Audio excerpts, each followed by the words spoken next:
Dreamscape presents The Age of Fentanyl, Ending the Opioid Epidemic by Brodie Ramin, narrated by Patrick Lawlor. To those who have lost, those still fighting, and everyone working to end this epidemic. Introduction. The nurse on the phone told me Amber had been eating breakfast an hour earlier.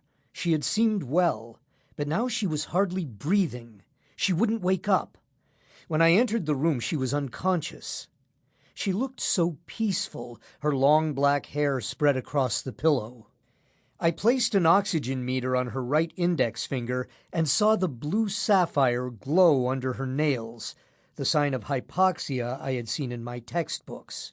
The oximeter beeped into life and confirmed what we could see with our own eyes. Amber was dying.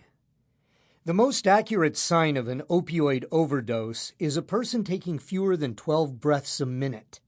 Try breathing only once every 5 seconds. If you wait too long, your brainstem takes over and forces you to breathe. Amber was breathing once every 10 seconds. She had been admitted 2 days earlier to the 3rd floor of the Toronto hospital, where I was a 4th-year medical student on the internal medicine ward. Amber had come to the emergency room with a fever on Sunday night. Every part of her body hurt, and her chest felt heavy. She thought she had the flu. Her doctor knew she was using needles. It was 2009, and more men and women like Amber were walking into emergency rooms across North America with track marks, abscesses, and infections deep in their bodies. More were coming in by ambulance after overdosing as well. Amber was anxious, especially when she was told she had a murmur in her heart. She said no one had told her that before. Not that she'd been to the doctor in a while.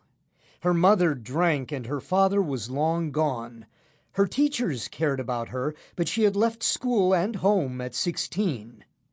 The first time Amber snorted heroin, she forgot for a while about her mother, her absent father, the men who had hurt her, and the small room where she lived with her latest boyfriend.